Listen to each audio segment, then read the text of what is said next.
आपका स्वागत है। गोरखनाथ मंदिर पर हमले का मामला थोड़ी ही देर में मुर्तजा की कोर्ट में पेशी होगी।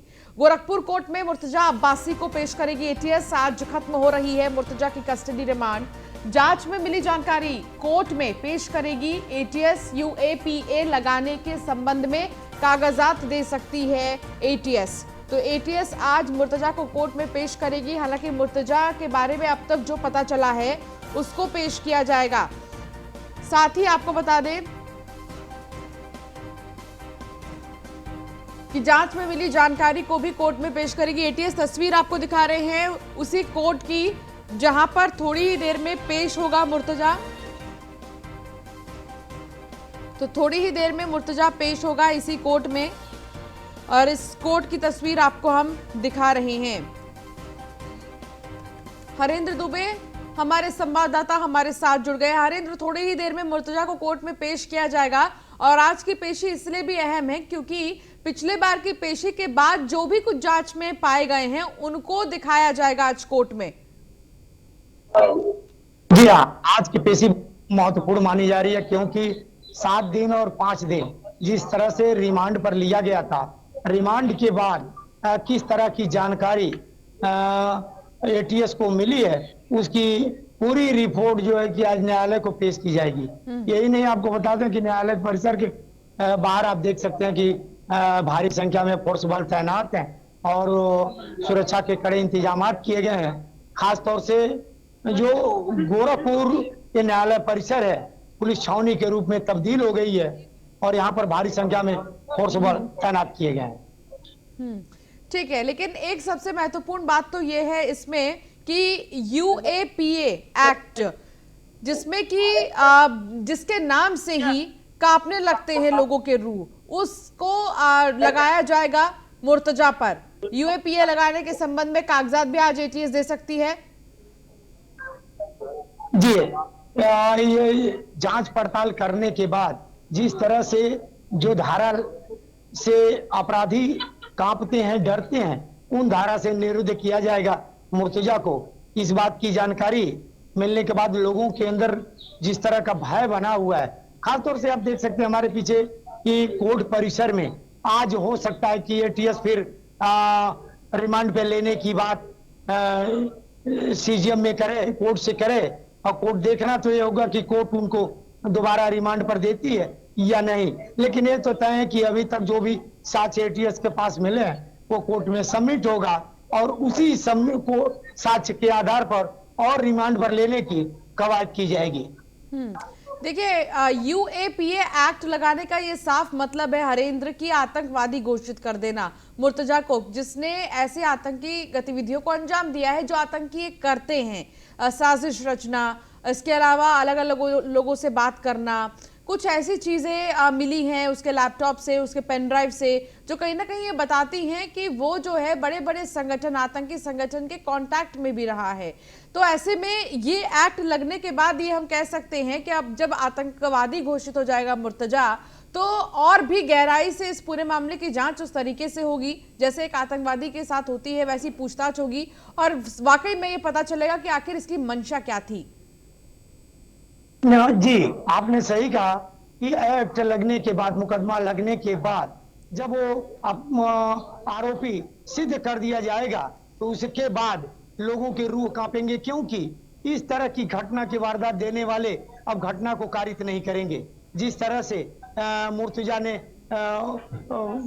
गोरक्षनाथ मंदिर में लगे सुरक्षा कर्मी पर हमला किया और अंजाम दिया, खास तौर से अपने मंसूबे में फेल रहा, फिर भी अगर इसके ऊपर वो एक्ट की कार्रवाई की जाती है तो आने वाले दिनों में भी बाकी चीज की जिस तरह से जांच होनी चाहिए, जांच बड़े पुख्ता तौर पर की जाएगी।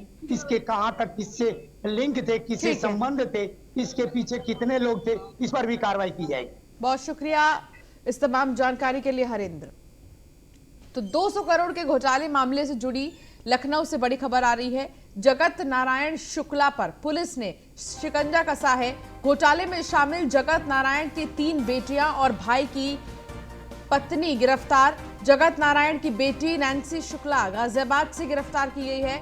जगत नारायण की बेटी शिवा अम्बे वृंदावन से गिरफ्तार।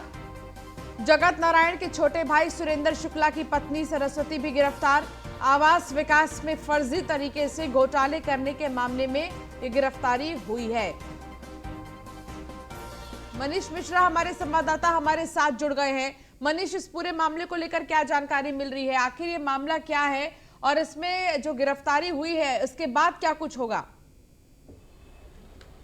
देखिए, अगर आपको बता दूं कि ये मामला पूरा जनवरी का है, जब तत्कालीन उपायुक्त अनिल कुमार के निशानदेही पे ये फर्जीवाड़े का सामने आया था, जिसमें जगत नारायण शुक्ला एक सिंडिकेट के तहत बिल्डर्स और वहाँ के कर्मचारी, आवास विकास के कर्मचारी थे, उनके साथ मिली भगत करके फर्जी दस्तावेज के द्वारा आवंटन कराते थे। करीब 21 भूखंड थे जिनको आवंटन किया गया था। उसके बाद उनको कैंसिल करा के उनकी रिफंडिंग कराई गई थी। तो पहले ये मामला जब शुरुआती दौर में आया था तब करीब 5 करोड़ का था, पर जब ये पूरा मामला खुल के सामने आया तो करीब ये 200 करोड़ का मामला है, जिसमें जगत नारायण शुक्ला जो कि मुख्य आरोपी है वो फरार चल रहा है। उसकी जो 3 बेटियां थी जिनके रिकॉर्ड्स देखे गए थे, जिसमें उनकी मोबाइल की ट्रैकिंग देखी गई थी, मोबाइल रिकॉर्ड्स देखे गए थे और दस्तावेज उसमें शामिल, जिसमें उनकी जो बड़ी बेटी है नैन्सी, उसको गिरफ्तार होने के बाद ये खुलासा और सामने आया है, जिसमें उनकी 2 बेटियां और शामिल थी, अंबा और शिवा, जो कि लखनऊ के आशियाना के वृंदावन में रहती थी। उनको गिरफ्तार किया है पीजीआई थाने के अंतर्गत, पीजीआई की पुलिस ने उनको गिरफ्तार किया है। उसके बाद देर रात रुचिखंड आशियाना में उनकी सुरेंद्र शुक्ला जो कि जगत नारायण शुक्ला के भाई हैं, उनकी पत्नी सरस्वती शुक्ला को गिरफ्तार किया गया है। इन लोगों के पास से बहुत महत्वपूर्ण दस्तावेज भी मिले हैं और इनके मोबाइल से भी कई ऐसी कॉल्स रिकॉर्ड मिले हैं, जिससे ये तय होता है कि ये उस पूरे प्रकरण में कहीं ना कहीं शामिल था। आपको बता दें कि ये जनवरी का मामला था। इसमें 5 जो विभाग के अधिकारी थे वो निलंबित भी किए गए थे और करीब 41 जो अधिकारी हैं उनके खिलाफ विभागीय कार्रवाई भी शुरू हो चुकी है। तो ये मामला जिस तरीके से पहले उजागर हुआ था तो बहुत छोटा लग रहा था, कुछ करोड़ रुपए का आया था, पर जब इसकी जैसे जैसे तहकीकात चली है वैसे वैसे इसका पूरा प्रकरण सामने आ रहा है। करीब 200 करोड़ का मामला आया। ये पूरा मामला तब सामने आया था जब रिफंड होते हैं, जब कैंसिल होते हैं, जब आवंटन आपके कैंसिल कराते हैं तो उसका रिफंडेबल होता है। जब वो रिफंड अमाउंट जाता है बैंक में, तब ये पूरा मामला आया था कि जो फर्जी दस्तावेज होते हैं, फर्जी बिल की जो कॉपी लगाई जाती है, जब आप बैंक की रसीद होती है वो जब जमा करते हैं उसकी एक कॉपी लगाई जाती है, आवास विकास में एक बैंक के पास होती है। और जब रिफंडेबल की बात आई थी, जब वो रसीद को लगाया गया था रिफंडेबल के लिए, क्योंकि कई आवंटन होते हैं जो रद्द हो जाते हैं, रद्द होने के बाद उनको रिफंड किया जाता है, तो उसके द्वारा जो रसीदें थी वो फर्जी पाई गई थी। उसके बाद ये पूरा मामला सामने आया था और तत्कालीन उपायुक्त अनिल कुमार ने इसकी जांच की थी और इसको पीजीआई का जो थाना है वहाँ पे इसकी कंप्लेंट की गई थी। तो जगत नारायण शुक्ला न केवल अपने आप थे, तबकि इनका एक पूरा सिंडिकेट था जिसमें बिल्डर्स भी शामिल थे। जगत नारायण शुक्ला का अपने खुद का एसोसिएशन है बिल्डिंग का, वो वहाँ पे शामिल थे और इसमें करीब माना जा रहा है 40 से 50 अधिकारी आवास विकास के जो कर्मचारी थे वो इसमें संलिप्त पाए गए थे, जिसमें से 5 को निलंबित कर दिया गया है और 41 के खिलाफ कार्रवाई की जा रही है, विभागीय कार्रवाई की जा रही है। तो कहीं ना कहीं देखा जाए जैसे जैसे जांच आगे बढ़ रही है वैसे वैसे इसमें कई और खुलासे हो जा रहे हैं। और अब जब पीजीआई थाने ने एक बहुत महत्वपूर्ण गिरफ्तारियां की हैं, 4 गिरफ्तारियां हुई हैं पिछले 2 दिन में, जिसमें नैन्सी जो उनकी बेटी है उसकी निशानदेही पे उनकी दोनों बेटी अंबा और शिवा को गिरफ्तार किया गया। उनके भाई जगत नारायण शुक्ला के जो सुरेंद्र शुक्ला हैं, उनके जो भाई हैं उनकी पत्नी को भी गिरफ्तार किया गया। हालांकि अभी जो मुख्य आरोपी हैं जगत नारायण शुक्ला वो अभी फरार चल रहे हैं। उसकी गिरफ्तारी के लिए कई टीमें लगाई गई हैं और वो लगातार छापेमारी भी की जा रही है कि कहीं से जगत नारायण शुक्ला मिले तो आगे इस पर और कार्रवाई की जाएगी और आगे बहुत बड़े खुलासे हो सकते हैं कि कहीं की ये जो पूरा सिंडिकेट है खाली आवास विकास में है, क्या किसी प्राधिकरण में भी लोग ऐसे काम करते थे, इनकी भी विभागीय जांच चल रही है। और माना जा रहा है कि जब जगत नारायण शुक्ला को पकड़ा जाएगा तो तमाम ऐसे और खुलासे हो सकते हैं, जिससे ऐसे जो सिंडिकेट्स हैं, जो तमाम प्राधिकरण आवास विकास में जो भूखंडों में अपनी हेराफेरी करते थे, उनके नाम आ सकते हैं और कहीं ना कहीं इनके पीछे जो ऑफिशियल सिंडिकेट है आकांक्षा, उसका भी खुलासा माना जा रहा है, हो सकता है। देखने वाली बात होगी कि कितनी जल्दी जगत नारायण शुक्ला को पकड़ा जाता है। हालांकि अब जो टीम है वो सूत्रों को माने तो बहुत करीब माना जा रहा है कि जगत नारायण शुक्ला को जब उनकी बेटियां, तो तीनों बेटियां हैं, उनको गिरफ्तार किया गया, उनके भाई की पत्नी को गिरफ्तार किया गया है, तो कहीं ना कहीं अब पुलिस की टीम जगत नारायण शुक्ला के काफी पास पहुंच चुकी है और जो शिकंजा है वो कसता नजर आ रहा है। अब जगत नारायण शुक्ला की सबको इंतजार है कि जब जगत नारायण शुक्ला पकड़े जाएंगे, गिरफ्तार होते हैं, उसके बाद उनके जो खुलासे होंगे वो बहुत महत्वपूर्ण होंगे। देखने वाला बात होगी क्या ये सिर्फ घोटाले और ये सिर्फ जो सिंडिकेट था वो आवास विकास तक सीमित था या किसी और भी प्राधिकरण में था या किसी और भी जिलों में ये सक्रिय था, ये आने वाले समय में क्लियर होगा। बहरहाल अभी जो प्राप्त जानकारी है उसमें यह है कि उनकी तीनों बेटियां और उनके भाई की पत्नी सरस्वती को हिरासत में लिया गया है और उनके जो कॉल रिकॉर्ड्स हैं, उनके फोन, लैपटॉप्स और उनके घर की छानबीन की गई है, जिसमें तमाम ऐसे चलिए, दस्तावेज बहुत मिले हैं जिससे शुक्रिया उनको मनीष, सिद्ध आप किया बने गया है। रहिए हमारे साथ, आगे भी हम आपसे जानकारी लेंगे, आप बने रहिए हमारे साथ। बरेली से खबर, जहां पूर्व आईएएस अधिकारी समेत 4 लोगों पर भ्रष्टाचार का मुकदमा दर्ज हुआ है। लाखों के घोटाले में पूर्व आईएएस सुरेंद्र बहादुर सिंह के खिलाफ दर्ज की गई एफआईआर। शासन के निर्देश पर कार्रवाई की गई है। सुलभ इंटरनेशनल को लाभ पहुंचाने डूडा सरकारी निर्माण में हुआ था घोटाला। 48 लाख रुपए के घोटाले में केस दर्ज किया गया है। सुलभ इंटरनेशनल को लाभ पहुंचाने और सरकारी निर्माण में घोटाला हुआ है। 48 लाख रुपए के घोटाले में केस दर्ज किया गया है। तो घोटाले पर घोटाले, पूर्व आईएएस अधिकारी समेत 4 लोगों पर भ्रष्टाचार का मुकदमा दर्ज हुआ है। अयाज खान हमारे साथ, हमारे संवाददाता जुड़ गए हैं। अयाज, इस पूरे घोटाले को लेकर क्या जानकारी मिल रही है और फिलहाल क्या कार्रवाई हुई?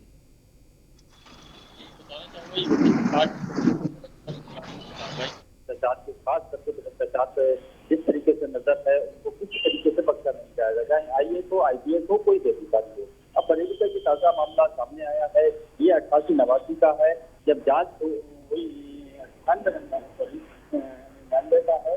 31 मार्च 1998 को 10 उपभोक्ताओं 18 और 45 हजार की लागत से और शौचालय 4500 की लागत से शौचालय बनाए गए थे, जिसमें पैसे आए थे और इसमें जो शासन ने पैसा भेजा था उसमें 48 लाख रुपए का आईए सहित डोडा के अधिकारी हैं इसमें और इंटरनेशनल एक वो है, इसमें कई अधिकारी ऐसे हैं जिसमें और भी जांच चल रही है। 4 पे फिलहाल तैयार दर्ज हुई है, जिसमें एक आईएएस सुरेंद्र बहादुर सिंह जी है जिनसे आईए कार्रवाई हुई है। अब इसमें अहम बात ये है कि जिस तरीके से कार्रवाई हुई है और शौचालय जो बनाए गए थे, बनाने की सरकार पैसा देती है, उसके लिए गरीबों तक वो शौचालय पहुंचे, उनकी परेशानियां दूर हो पाए, लेकिन यहाँ अधिकारियों की अलग ही उसमें उस टाइम घोटाला किया गया, जिसको लेकर के प्रशासन सख्त है और जांच विजिलेंस से की गई। विजिलेंस की जब जांच की गई तो उसमें अक्सर दोषी पाए गए, इसमें नाम भी सबके शामिल है।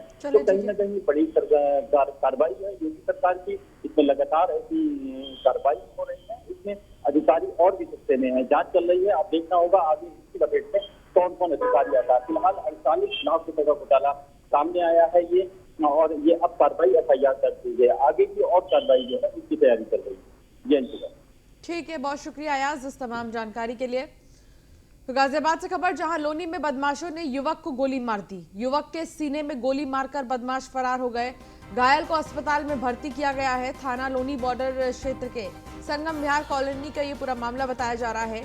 युवक के सीने में गोली मारकर बदमाश मौके से फरार हो गए हैं और अब इस पूरे मामले में जांच पड़ताल की जा रही है। घायल को अस्पताल में भर्ती किया गया है। सरेआम गोली मारी गई।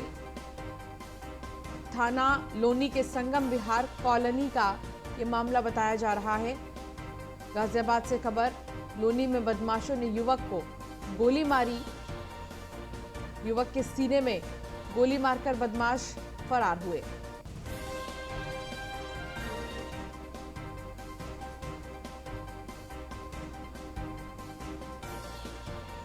तो थाना लोनी के संगम विहार कॉलोनी का ये मामला है और बदमाश गोली मारकर फरार हो गए। बदमाश कौन थे आखिर इस बात की जानकारी अभी तक नहीं मिली है, लेकिन अभी जांच पड़ताल जारी है। युवक के सीने में गोली मारकर बदमाश फरार हो गए।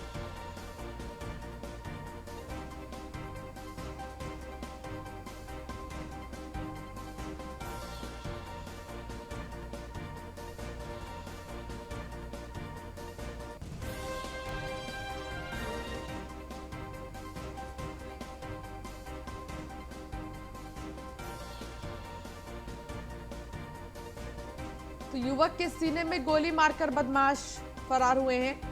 घायल को अस्पताल में भर्ती किया गया है। लगातार अपराधी जो हैं वो डर नहीं रहे हैं, उनके हौसले बुलंद हैं बदमाशों के। प्रदीप बंसल हमारे संवाददाता हमारे साथ जुड़ गए हैं ज्यादा जानकारी के साथ। प्रदीप, क्या जानकारी मिल रही है इस पूरे मामले को लेकर? ये आज सुबह 9:15 की घटना है। लोनी बॉर्डर थाना क्षेत्र की संगम बिहार कॉलोनी में कुछ अज्ञात बदमाशों ने एक युवक को गोली मारकर घायल कर दिया। वहां पर मौके पर जो लोग खड़े हुए थे उन्होंने घायल युवक को दिल्ली के गुरु तेग बहादुर में उपचार के लिए एडमिट कराया। मौके पर पहुंची पुलिस ने मामले की जांच में जुटी है। कुछ सीसीटीवी फुटेज पुलिस के हाथ लगे हैं जिसमें बदमाशों को तलाशा जा रहा है। पुलिस की तरफ से कुछ कहना सामने आया प्रदीप? ये बदमाश कहाँ के रहने वाले थे, कुछ इस बारे में जानकारी मिली है? पुलिस का कहना है कि अभी मामले की जांच चल रही है, जांच में जुटे हुए हैं। सीसीटीवी फुटेज के आधार पर बदमाशों की पहचान की जा रही है। जल्द। चलिए ठीक है, बहुत शुक्रिया प्रदीप इस तमाम जानकारी के लिए। बिजनौर से खबर, जहां बदमाशों के हौसले बुलंद है। बदमाशों ने दिन दहाड़े युवक को गोली मारी है। घायल युवक को अस्पताल में भर्ती किया गया है। पूरी घटना सीसीटीवी कैमरे में कैद हो गई। आरोपियों की तलाश में पुलिस जुट गई है। नजीबाबाद थाना क्षेत्र के संतोषी माता मंदिर के पास का ये मामला बताया जा रहा है। तो बदमाशों के हौसले बुलंद है। बदमाशों ने दिन दहाड़े युवक को गोली मारी। घायल युवक को अस्पताल में भर्ती किया गया है।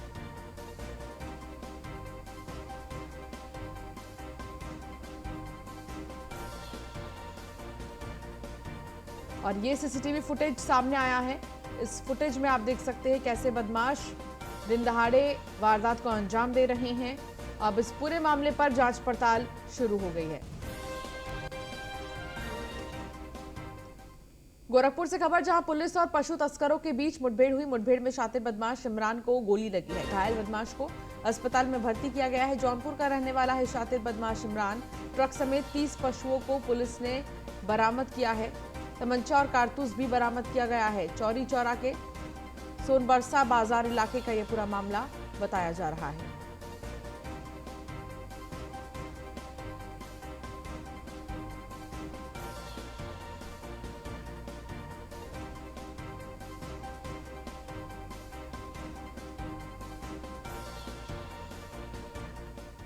जौनपुर से खबर, जहां पुलिस और बदमाशों के बीच हुई मुठभेड़ में 3 शातिर लुटेरे गिरफ्तार किए गए हैं।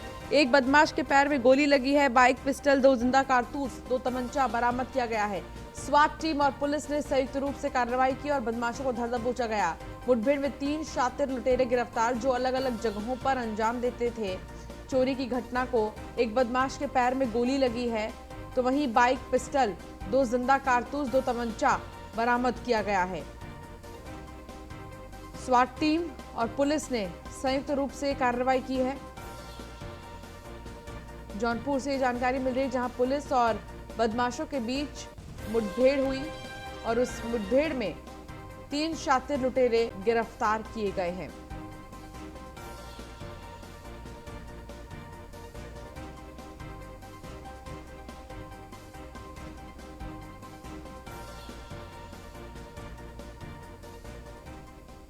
खबर अमेठी से, जहां पुलिस और बदमाशों के बीच मुठभेड़ हुई है। लूटकांड के आरोपी इनामी बदमाश गिरफ्तार हुए हैं। एक बदमाश के पैर में गोली लगी है।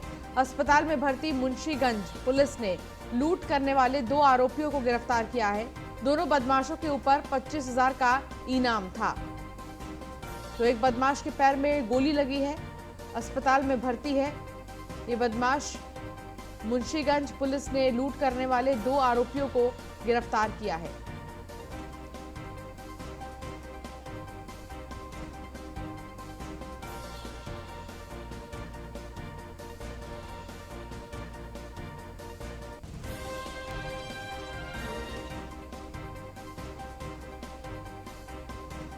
हंसराज हमारे संवाददाता हमारे साथ जुड़ गए। हंसराज, क्या है ये पूरा मामला? बिल्कुल, हम आपको बता दें कि ये मुंशीगंज थाना क्षेत्र में एक हफ्ते पहले बदमाशों ने मुर्गा भरी टेकापुआर नजदीक की लूट घटना को अंजाम दिया था। आज बीती रात मुंशीगंज पुलिस ने लगभग 2:30 बजे गश्त कर रही थी, जिस दौरान 2 लोग बाइक से आते हुए दिखे। दोनों लोगों को पुलिस ने रोकना चाहा तो उन लोगों ने पुलिस पर तमंचे से फायर कर दिया। पुलिस ने भी जब जवाबी कार्रवाई की करके फायर किया, जिसमें कि एक बदमाश के पैर में गोली लग गई, जिसके बाद दोनों बदमाश बाइक से गिर गए। इसके बाद पुलिस ने दोनों बदमाशों को दबोच लिया। और पकड़े गए दोनों बदमाशों के ऊपर 25-25 हजार का इनाम घोषित है। पुलिस घायल बदमाश को जिला अस्पताल दौड़ीगंज में भर्ती कराया है और पुलिस आगे की कार्रवाई में जुटी है। चलिए ठीक है, बहुत शुक्रिया इस तमाम जानकारी के लिए। खबर बुलंदशहर से, जहां पुलिस को बड़ी कामयाबी मिली है। 25,000 के इनामी बदमाश को पुलिस ने गिरफ्तार किया है। 25,000 के इनामी बदमाश के पास से बाइक बरामद हुई है। बुलंदशहर अलीगढ़ में कई आपराधिक घटनाओं को अंजाम दे चुका है। बदमाश अरमान के खिलाफ 25 मामले दर्ज हैं। पुलिस को बड़ी कामयाबी मिली है, जहां 25,000 के इनामी बदमाश को धर दबोचा गया है।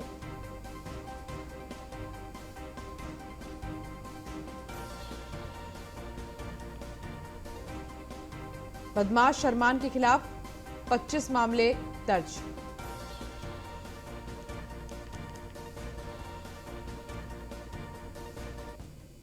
हमीरपुर में बेतवा नदी के पुल पर 2 ट्रक आमने सामने आने से भिड़ंत हो गई, जिसमें एक ट्रक पुल की रेलिंग तोड़ते हुए नदी में जा गिरा। दूसरा बेतवा पुल की रेलिंग पर लटका हुआ है। सड़क हादसा सुबह 5 बजे हुआ। मौके पर पहुंचे पुलिस प्रशासन ने रेस्क्यू कर 2 शवों को बेतवा नदी से बाहर निकाला है।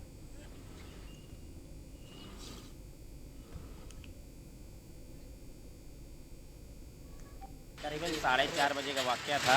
मैं बेतवा पुल के बंधे में टहल रहा था। अचानक एक टायर फटने के कारण 2 ट्रक आपस में भिड़े। एक ट्रक सीधे नदी में गिर गया जो कानपुर की ओर से आ रहा था। दूसरा ट्रक आधा लटका हुआ है। जो ट्रक नदी में गिरा है उसमें ड्राइवर और कंडक्टर जीवित हैं या नहीं जीवित हैं, क्योंकि सुबह तड़के का वाकया है तो अभी गिरे हुए हैं। शासन प्रशासन अभी नहीं आया। जैसे शासन प्रशासन आएगा तो जानकारी मिलेगी कि उसमें कोई जीवित है या नहीं। जनपद हमीरपुर के अंतर्गत बेतवा नदी के पुल पर 2 ट्रक, जिसमें से एक ट्रक नंबर है UP 77 AN 0479, दूसरा ट्रक TN 28 AN 1820 के मध्य में टक्कर हुई है, जिसमें से तमिलनाडु नंबर का ट्रक टक्कर के उपरांत नदी में जा गिरा। नदी से 2 लोगों की बॉडी रिकवर की हुई है। दूसरा ट्रक जो आधा फंसा हुआ है उसको क्रेन की सहायता से हटवाने का प्रयास किया जा रहा है। दूसरे ट्रक को भी निकलवाने का प्रयास किया जा रहा है। ट्रैफिक व्यवस्था चालू है। कानून व्यवस्था की कोई समस्या नहीं है। जनपद हमीरपुर के अंदर अभिषेक हमारे संवाददाता हमारे साथ जुड़ गए हैं। अभिषेक, क्या जानकारी मिल रही है इस पूरे मामले को लेकर? जी पूजा, मैं बता दूं आपको कि मामला सदर थाना क्षेत्र के जो कि बेतवा पुल में मौजूद है। यहाँ पर सुबह 4:30 बजे का वाकया है। जो 2 ट्रक हैं ओवरटेक करने के चलते जो ओवरलोड ट्रक था वो सामने सामने भिड़ंत हो गई और जो एक ट्रक ओवरलोड ट्रक था वो आधा लटक गया और जो खाली ट्रक कानपुर की तरफ से जा रहा था वो पुल के नीचे जा गिरा। और जिसमें उसमें जो ट्रक में सवार 2 लोग थे, ड्राइवर और क्लीनर, उन दोनों की मौके पर ही मौत हो गई। चलिए ठीक है, बहुत शुक्रिया इस तमाम जानकारी के लिए। खबर लखनऊ से, जहां दबंगों के हौसले बुलंद हैं। दबंगों ने 2 युवकों की पिटाई की है। दबंगों ने युवकों की बाइक को भी तोड़ा है। गांजा न खरीदने पर 2 युवकों की पिटाई की गई है। पीड़ित का आरोप है कि पुलिस ने कोई मदद नहीं की। साथ ही आपको बता दें कि शहादतगंज थाना क्षेत्र का यह मामला है। दबंगों ने युवक की बाइक को तोड़ा है। जा रहे थे, ये क्या बोलते हैं, झमारू की तरफ से। तो मेरे साथ में जो लड़का था उसका एक दोस्त था, उसने कहा कि हमको उससे बात करनी है, कल माल लगाएंगे, मतलब जो है हीरा बेचेंगे, तो जो है थोड़े पैसे तुम दे देना। और इस वक्त की बड़ी खबर आपको बता दें, जहां गोरखनाथ मंदिर पर हमले का मामला गोरखपुर कोर्ट लाया गया। आरोपी मुर्तजा गोरखपुर कोर्ट में मुर्तजा अब्बासी की पेशी है। आज खत्म हो रही है मुर्तजा की कस्टडी रिमांड। जांच में मिली जानकारी कोर्ट में पेश करेगी ATS। UAPA लगाने के संबंध में कागजात दे सकती है ATS। तो UAPA लगाने के संबंध में कागजात दे सकती है UP ATS। इसके अलावा आपको बता दें कि UAPA unlawful activities prevention act, ये है UAPA, जिसमें कि किसी भी व्यक्ति को अगर आतंकवादी गतिविधि देखे पाया जाता है तो उसे आतंकवादी घोषित किया जा सकता है। और मुर्तजा के पास से जो चीजें मिल रही हैं, मुर्तजा की जांच पड़ताल में जो बातें सामने आ रही हैं वो ये बताती हैं कि मुर्तजा का कनेक्शन आतंकवादियों से पूरा था और इसको लेकर आज यूपी एटीएस जो है कोर्ट में बात करेगी और पेश करेगी। यूएपीए लगाने के संबंध में कागजात दे सकती है एटीएस। तो आज रिमांड क्योंकि खत्म हो रही है मुर्तजा की, इसीलिए आज कोर्ट में पेश किया जा रहा है मुर्तजा को और फिर जो भी जांच पड़ताल में पाया गया है उन सारी चीजों को आज कोर्ट में पेश किया जाएगा। गोरखनाथ मंदिर हमले पर मुर्तजा की आज कोर्ट में पेशी है। गोरखपुर कोर्ट लाया गया। आरोपी मुर्तजा यूएपीए लगाने के संबंध में कागजात दे सकती है एटीएस। जांच में जो भी जानकारी है एटीएस के पास वो भी आज कोर्ट को देगी एटीएस।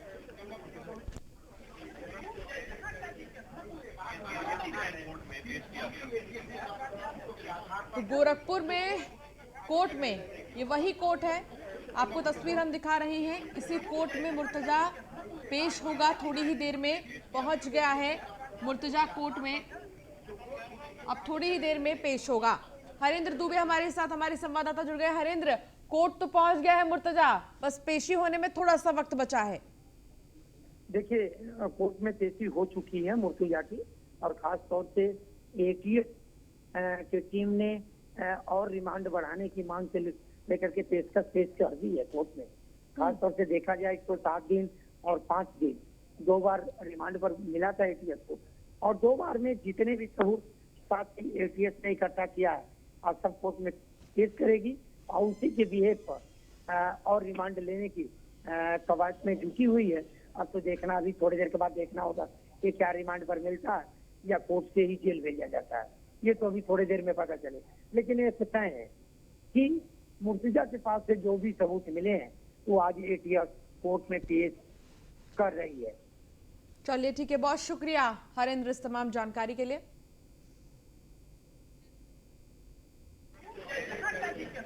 तो तस्वीर आपको हम दिखा रहे हैं कोर्ट की, जहां पेश हो गया है मुर्तजा, कोर्ट में मौजूद है। यहां पर एटीएस ने पेश किया है मुर्तजा को और मुर्तजा से जुड़ी जितनी भी जानकारियां एटीएस को मिली हैं वो कोर्ट में एटीएस पेश कर रही है।